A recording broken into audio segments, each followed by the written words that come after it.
So chainanalysis.com is out with the best synopsis of the PlusToken issue that we've been going through for the past 6, 8 months, something like that. For those of you who haven't heard, PlusToken was a scam, basically. They were trying to position themselves as like a Binance kind of thing, where if you hold the exchange token, then you get discounts and referrals and commissions and whatever. Um, so they attracted over $3 billion worth of cryptocurrency. And Chainalysis tracked 180,000 Bitcoin, 6.4 million Ethereum, 111,000 Tether, and 53 OMGs. And roughly totals to $2 billion. And it says either figure would make PlusToken one of the largest Ponzi schemes ever. And if you don't know, Ponzi scheme is when new investors, investors are their money is used to pay off the old investors, and it keeps going and keeps going until as it grows, and then when it stops growing, it all collapses. So yeah, they had a few people were arrested, and this was out of China, by the way. And so the people were arrested, but the money has been scattering, and what they've done here is they follow the money. And this is kind of demonstrating how the money came into one account, was split out to a bunch, came back again, and they've been tracking it throughout there. And so the recent weakness in crypto prices is that primarily a result of PlusToken scam liquidations. And they had a couple scenario hypotheses, and they tested those against the market data of price and volume. And the article's worth a read. I recommend it, and I'll link it in the text below. So they say, you can't prove it 100% because, it's almost impossible to prove, but the correlations are very strong and do fit with their logic. So yeah, that's all interesting.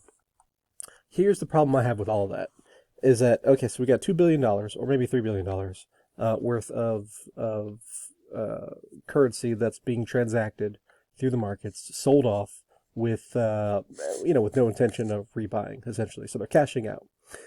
That causes the market to drop from, 10,000 down to, 7,500 or 8,000, something like that. So $2 billion or $3 billion sell-off causes a 20% crash in the market. So what that tells me is that, the numbers that we see in terms of volume and, transaction throughputs are fake. Because, if such a small amount causes that big of a reaction, that means there is no depth to the market. It's as simple as that. So, and this is kind of the problem with having these centralized exchanges like we do. So, crypto, I mean, if you actually are in it for, the technology, the taking back of power, and,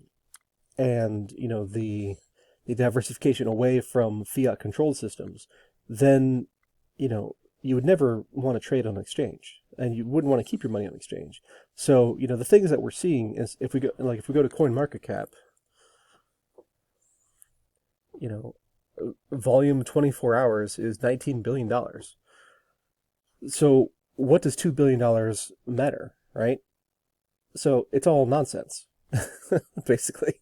And it's a little upsetting, honestly, but, the facts are what the facts are. So, how much of this is just wash trading, same hands going back and forth? Most of it, right? So, yeah, that's kind of the state of things. So if you want to use crypto, which I think you should, I do, as much as possible, then you want to be trading it, in exchange for goods and services. Not just, playing paper games with, this coin, that coin, versus, the fiat of your choice. So, yeah.